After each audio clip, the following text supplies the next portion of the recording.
All righty, Coach. You said at the half, look, we know what this team has. It was a physical battle. How did you showcase what Eastern Kentucky football is all about tonight? We're built on toughness. That's what we are. I can tell you're getting emotional. Why is this win so special? Because of how far we've come. We got a long ways to go. Okay, you said that the win streak was rat poison, but you reached double digits. You have 10 wins inside Roy Kidd Stadium. How does that feel? Because of this guy right here. Talk to him. All right, we get Miles Burkhead. I mean, what a second half for this team. Didn't have a whole lot of offense there in the first half. What changed?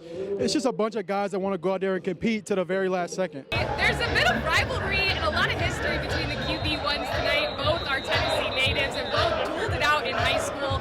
UNA's Destin Wade went to Summit High and Gov's QB Chris Parson went to Ravenwood.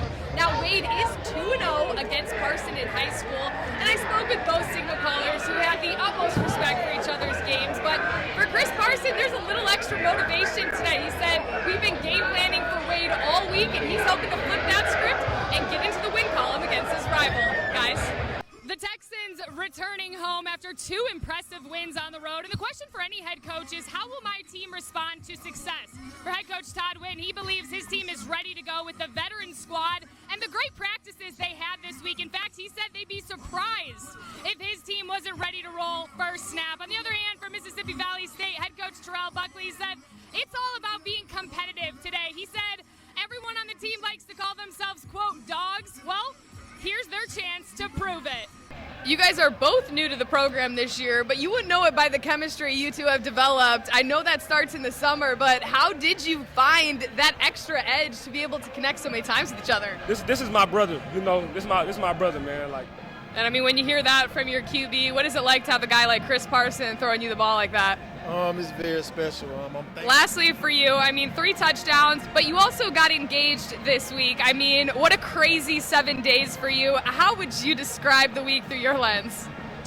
Man, it's very special. All week, these guys been like, oh, like he's running different, like he's engaged. He's an engaged man. And on the sidelines, Kendra Sheehan. Oh, hello, Kendra. We love to talk about win streaks for Eastern Kentucky in seek of their 10th straight win here at Roy Kidd Stadium. But if you ask head coach Walt Wells, he calls the win streak rat poison. He said, look, we got to block out all the noise and focus on the task at hand today in order to come out with the win. On the other hand, for Austin Peay, I asked head coach Jeff Ferris about spoiling this win streak, and he said, look, I'm not a very interesting coach to interview. We just got to focus on our brand of football and execute our game plan. Greg?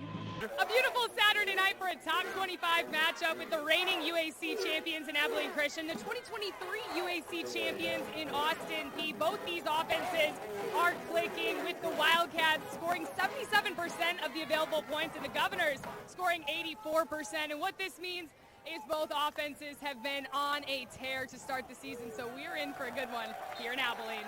Coach, you knew Joshua Dye was going to be a problem. How do you slow down that run game?